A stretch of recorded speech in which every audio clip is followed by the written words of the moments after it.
वैष्णवी का कॉलेज का पहला दिन होता है और वो घर से निकलती है और आनंद के साथ चली जाती है। दोनों आपस में बहुत सारी बातें करते हैं, मगर वैष्णवी आनंद से कहती है, मुझे लगता है कि ये दूरियां हमें अलग न कर दें, क्योंकि मेरा कॉलेज और हमारी बस्ती बहुत दूर है और हमारा मिलना भी कभी कभी ही होगा। लेकिन आनंद वैष्णवी से कहता है, ऐसा कुछ भी नहीं होगा, तुम आराम से कॉलेज जाओ, मैं हूं ना। वैष्णवी और उसकी दोस्त पहले दिन कॉलेज जाती हैं, लेकिन कॉलेज में अंदर जाते ही सभी क्लास के स्टूडेंट्स उन्हें बहुत ही अलग नजरों से देखने लगते हैं, क्योंकि वैष्णवी और उसकी दोस्त गांव से होती हैं और उनका पहनावा भी अलग दिखता था। ऐसे ही पहला दिन कॉलेज का खत्म होता है और आनंद उसे लेने के लिए आता है और आधे रास्ते में ऑटो रोककर बहकी बहकी और प्यार भरी बातें करता है। फिर वो वैष्णवी को एक फोन गिफ्ट कर देता है। आनंद मुस्कुराते हुए कहता है, अब बताओ ये दूरियां हमें नजदीक लाएंगी या दूर करेंगी। वैष्णवी बहुत खुश हो जाती है, लेकिन उसे यह नहीं पता था कि आनंद ने उसका ऑटो गिरवी रखकर उसे फोन दिलवाया है, क्योंकि वो वैष्णवी से दिलो जान से प्यार करता है। मगर वैष्णवी इमोशनल हो जाती है। दूसरे दिन कॉलेज में एंट्री होती है विराज की, जो वैष्णवी को देखते ही उसके साथ दोस्ती करने का सोच रहा था, मगर वैष्णवी उसे इग्नोर ही करती है। लेकिन एक दिन कॉलेज में लड़के रैगिंग कर रहे होते हैं, तभी वहाँ विराज आता है और वह लड़के वहाँ से चले जाते हैं और यहीं से वैष्णवी विराज के साथ दोस्ती का हाथ बढ़ाती है और धीरे धीरे कॉलेज में वैष्णवी अपने दोस्तों के साथ वह चीजें करने लगी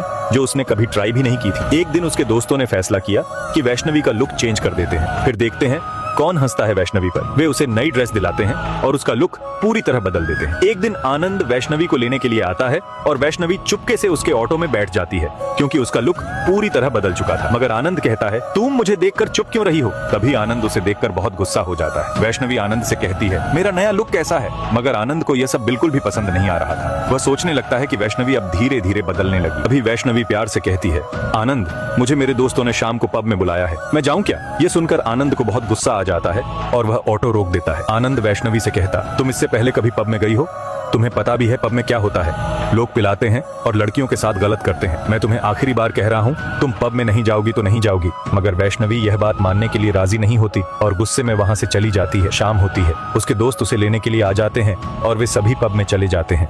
वैष्णवी अपने दोस्तों से कहती है, तुम सभी चलो, मैं 5 मिनट में आती हूँ। तभी वैष्णवी पब में एंट्री लेती है और सभी लड़के उसे ही देखते रहते हैं, क्योंकि उसका लुक बहुत ही सुंदर लग रहा था। विराज भी वैष्णवी की तारीफ कर देता है, मगर आनंद को नहीं पता होता कि वैष्णवी पब में गई है। वैष्णवी आनंद से कहती है, मैं सच में गई थी यार पब में। लेकिन आनंद वैष्णवी से कहता है, यह सब तुम मुझे हर्ट करने के लिए बोल रही हो ना? पर आनंद को नहीं पता होता कि वह सच में पब में गई थी। तभी अगले दिन कॉलेज में विराज वैष्णवी को ही देखता रहता है। वैष्णवी अपनी फ्रेंड से कहती है, विराज मेरी तरफ ही देख रहा है क्या? उसकी फ्रेंड कहती है, हाँ विराज तुझे ही देख रहा है। और एक तरफ आनंद परेशान हो जाता है, क्योंकि आनंद ने अपना ऑटो गिरवी रखकर वैष्णवी को फोन दिया था। वह बार बार आनंद को कॉल करके कहता है, कल मुझे मेरे पैसे नहीं मिले तो अच्छा नहीं होगा। और यहाँ एक तरफ विराज वैष्णवी से कहता है, क्या मैं तुम्हें घर छोड़ सकता हूँ?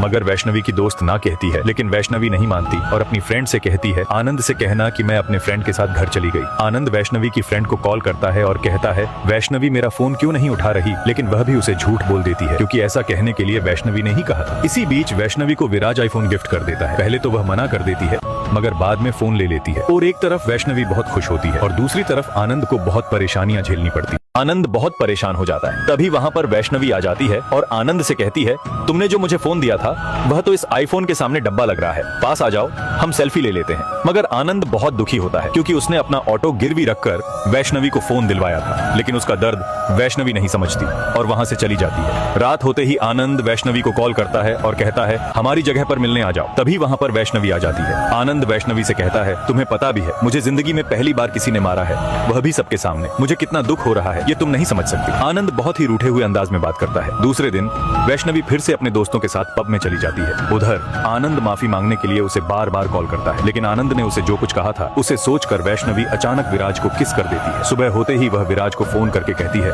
विराज जो भी रात को हुआ वह सब भूल जाओ। मगर वैष्णवी को यह नहीं पता होता कि इसी गलती के कारण आगे उसके साथ क्या होने वाला है। एक तरफ आनंद बहुत दुखी होता है तो दूसरी तरफ वैष्णवी बहुत परेशान हो जाती है। वैष्णवी आनंद से कहती है, मुझे अच्छा नहीं लग रहा है, कहीं चलें हम घूमने के लिए?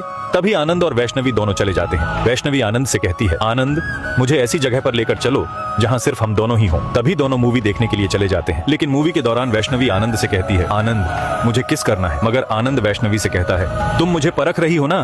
तभी वह वहां से उठकर चला जाता है। दूसरे दिन से ही वैष्णवी विराज को इग्नोर करने लगती है, क्योंकि उसने किस करके बहुत बड़ी गलती कर दी थी। वह वापस वह गलती नहीं दोहराना चाहती थी, लेकिन वैष्णवी यह नहीं जानती थी कि विराज अपनी हालत बिगाड़ लेगा। दिया। तभी वैष्णवी को यह सब देखकर अच्छा नहीं लगा और वह सोचने लगी विराज की इस हालत की जिम्मेदार मैं ही हूँ। फिर वैष्णवी विराज को कॉलेज के पार्क में लेकर चली जाती है और विराज से कहती है मैं क्या करूँ जिससे तुम पहले जैसे बन जाओ। लेकिन वैष्णवी नहीं जानती थी कि विराज उसे 1 महीने तक अपने साथ रहने के लिए कहेगा। फिर भी वैष्णवी विराज की बात मान जाती है। एक तरफ वह आनंद के साथ भी रहा करती और दूसरी तरफ विराज को भी टाइम देती। लेकिन इसी बीच वैष्णवी के साथ ऐसा कुछ हो जाता है जो उसने सोचा भी नहीं था। विराज ने वैष्णवी को 30 दिनों के लिए डेट करने के लिए कहा था और वो 30 दिन खत्म हो जाते हैं। विराज वैष्णवी से कहता है आज हमारा लास्ट दिन है, इसके लिए मैंने छोटी सी पार्टी रखी है। लेकिन वैष्णवी नहीं जानती थी कि विराज उसे वापस से प्रपोज कर देगा। मगर वैष्णवी विराज से कहती है तुम समझने की कोशिश करो, हम एक दूसरे के लिए नहीं बने हैं, और गुस्से में वहाँ से चली जाती है। लेकिन विराज वैष्णवी से कहता है जो मेरा फायदा उठाया, मेरा सामान लिया, वह मुझे वापस चाहिए। दूसरे दिन वैष्णवी पूरा सामान विराज को कॉलेज में देने के लिए चली जाती है और उससे कहती है आज के बाद मुझे अपनी शक्ल मत दिखाना। लेकिन वैष्णवी को नहीं पता होता कि विराज के पास पार्टी में जो उसने किस किया था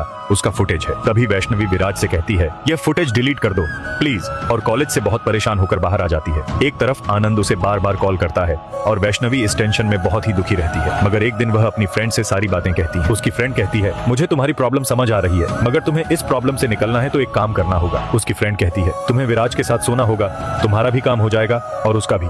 आनंद बार बार वैष्णवी को कॉल करता है मगर वैष्णवी बहुत टेंशन में होती है। तभी वैष्णवी विराज को कॉल करके कहती है मुझे पता है तुम्हें क्या चाहिए, मैं देने के लिए तैयार हूँ। फिर वैष्णवी एक डिमांड रखती है जो फुटेज तुम्हारे पास है वह तुम्हें डिलीट करना होगा और हमेशा के लिए मुझे भूल जाना होगा। और विराज ये डिमांड एक्सेप्ट कर लेता है। रात होते ही वैष्णवी जाने के लिए रेडी हो जाती है मगर कैब बुक नहीं होती। तब वह आनंद को कॉल करती है और उसे झूठ बोलती है मुझे फ्रेंड के घर नोट्स बनाने के लिए जाना है और कैब भी नहीं बुक हो रही है, क्या तुम मेरी मदद कर सकते हो।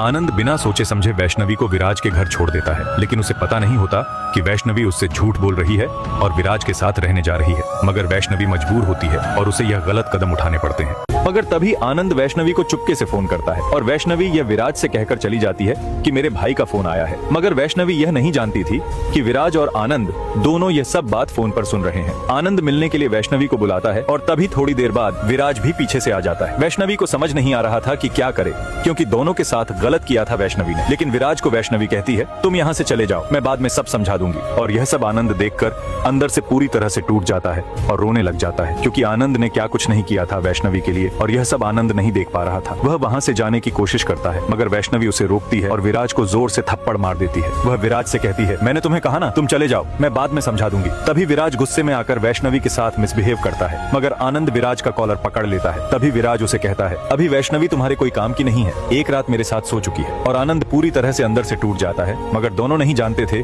कि वैष्णवी मरने की कोशिश करेगी। लेकिन वैष्णवी को बचा लिया जाता है मगर आनंद और विराज को जेल हो जाती है। तभी विराज जमानत पर बाहर आ जाता है मगर आनंद के पास पैसे न होने पर वह जेल में ही रहता है। लेकिन विराज बहुत सोचने पर आनंद को भी छुड़ा देता है। लेकिन इसी बीच आनंद की माँ मर जाती है और आनंद बहुत रोता है और वो अपने दोस्त से कहता है बचपन से लेकर आज तक मैंने अपनी प्यार की निशानी सही सलामत रखी है और मेरी माँ की एक फोटो भी मेरे पास नहीं है। और वो खुद को बहुत कोसता है और रोता है क्योंकि आनंद ने जीते जी माँ के साथ एक दिन भी अच्छे से बात नहीं की थी। तभी वैष्णवी भी अस्पताल से डिस्चार्ज होकर आती है और आनंद के हालात देखते ही रोने लग जाती है। वह खुद को कोसती है और कहती है आनंद की इस हालत की जिम्मेदार मैं ही हूँ।